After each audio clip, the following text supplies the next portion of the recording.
think that a lot of questions. What's going on? This is not normal. And is it really shocking that all this egregious violence goes against my husband? Especially that we hear the leaders from the opposition party and mainstream media branding him as a threat to democracy, calling him vile names. They only fueling a toxic atmosphere and giving power all of these people that they want to do harm to him. This needs to stop. This needs to stop. The country needs to... A $150 million lawsuit. Now that's no small claim. When a former First Lady takes legal action, the world watches.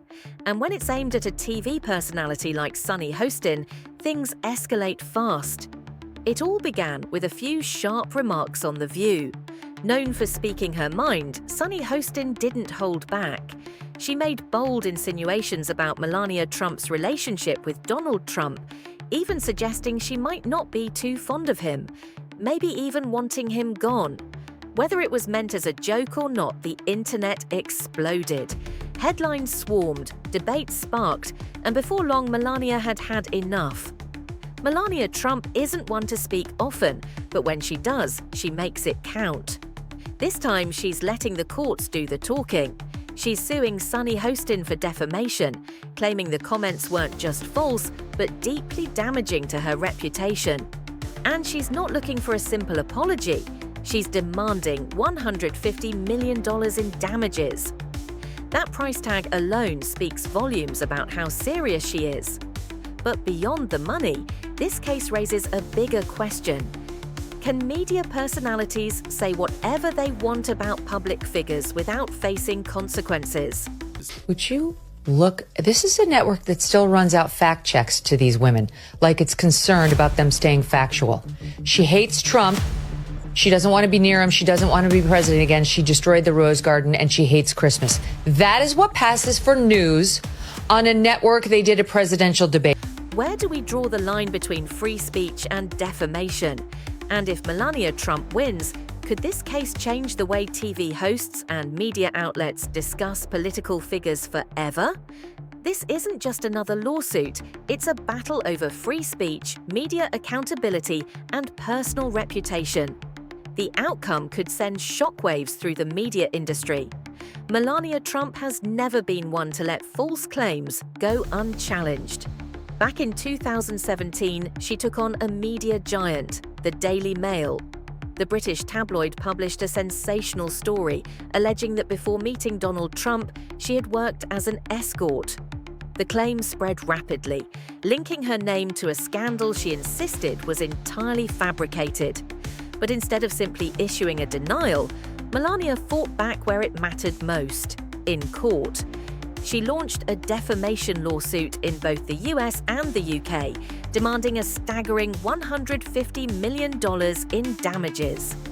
Her argument? The false article not only tarnished her reputation, but also jeopardized her ability to build her own business ventures as First Lady. The case didn't stretch out for years. The pressure mounted quickly.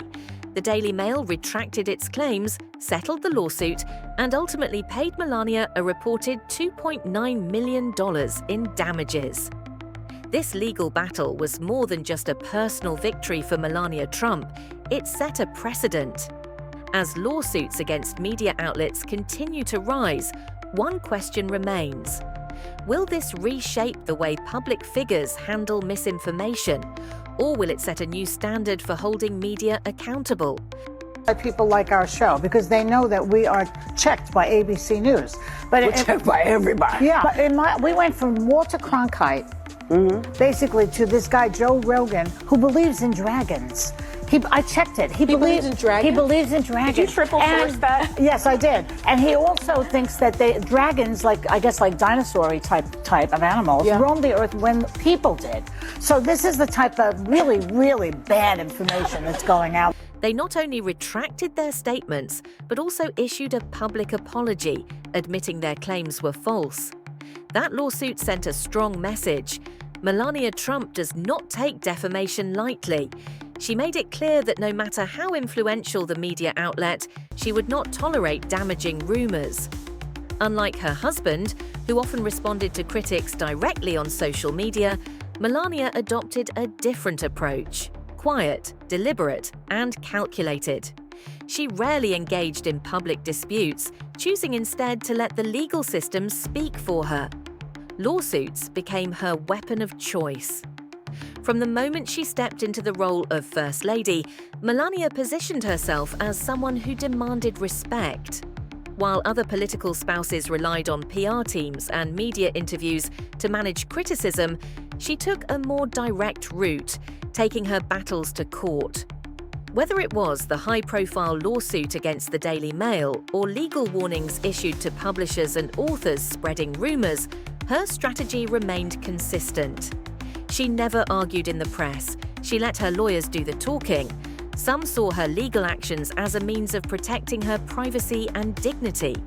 Others believed they were calculated moves to control her public image, using the courts as a shield against criticism.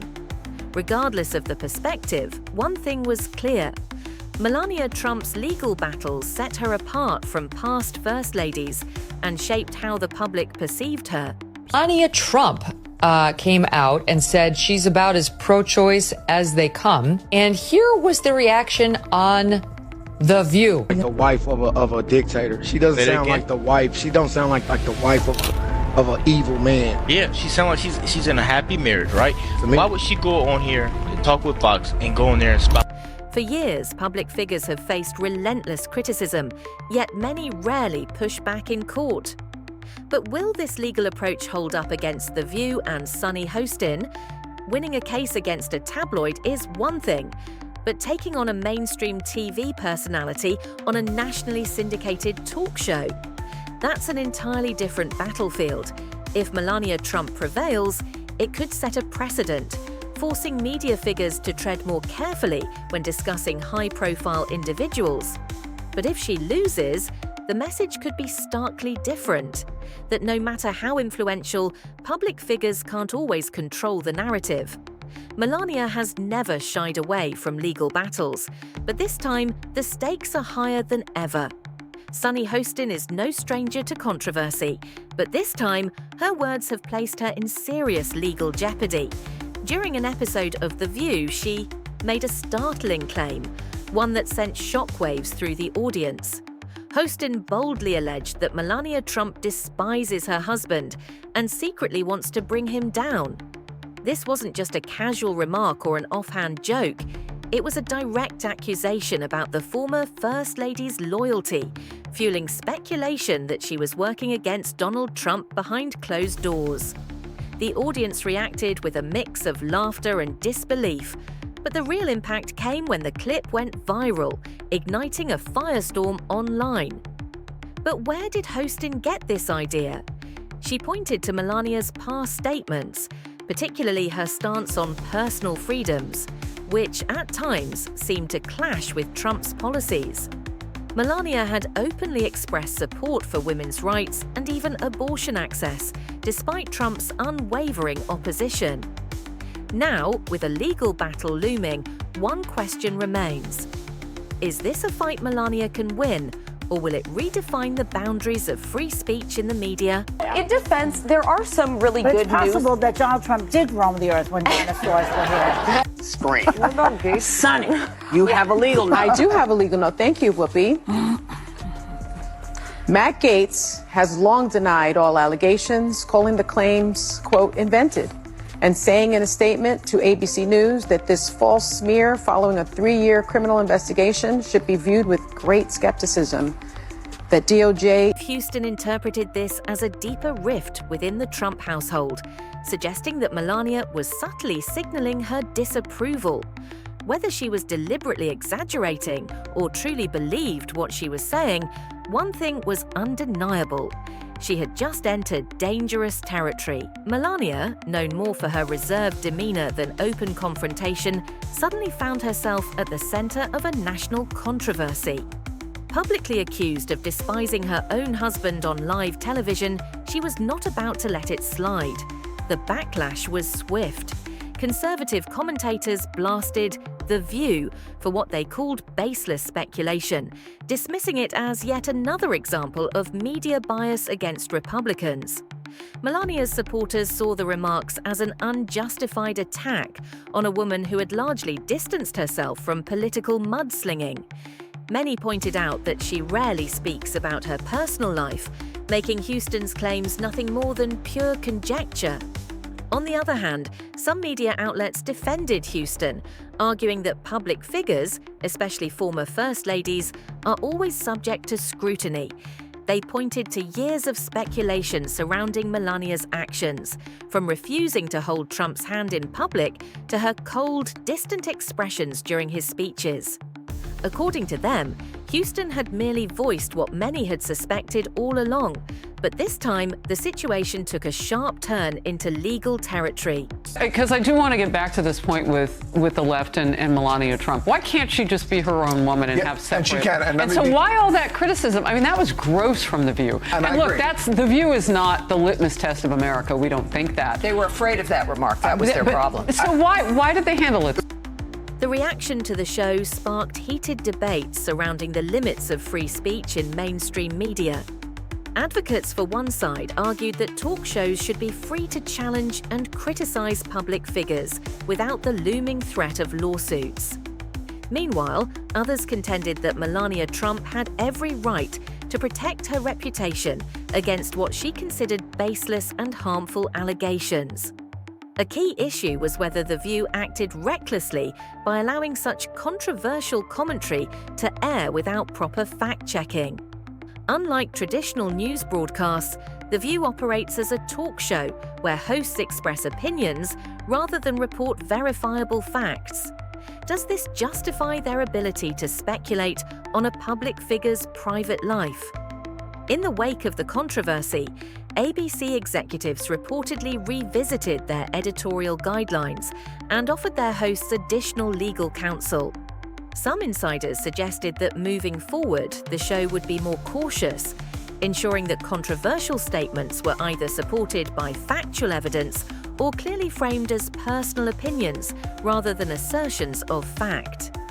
Despite the ongoing legal battle, The View remained one of the most watched daytime talk shows, showing that, ironically, controversy often drives public interest. However, the lawsuit had lasting repercussions. Sunny Hostin, while still with the show, had to approach her career with greater care. Other TV personalities also took note, recognizing that media figures, no matter how popular, were not above the law. This lawsuit was not just about a single comment. It evolved into a larger debate about media responsibility, legal accountability, and the delicate balance between free speech and defamation. The outcome could establish a new standard for how talk shows operate in the future. The battle wasn't over yet, and the stakes were high. This case goes beyond just Melania Trump and Sunny Hostin. It's about the weight of words and the lasting impact they can have. Should public figures be able to sue for defamation when talk show hosts speculate about their personal lives, or should media personalities be free to express their opinions without fear of legal repercussions? The resolution of this case could transform how television hosts, journalists, and commentators approach discussions about public figures in the future. What's your opinion? Should Melania Trump win this case, or is this an infringement on free speech? Share your thoughts in the comments below. If you enjoyed this video and want to stay up to date on the latest controversies, don't forget to like, share, and subscribe, and turn on notifications so you never miss an update. Thanks for watching, and we'll see you next time.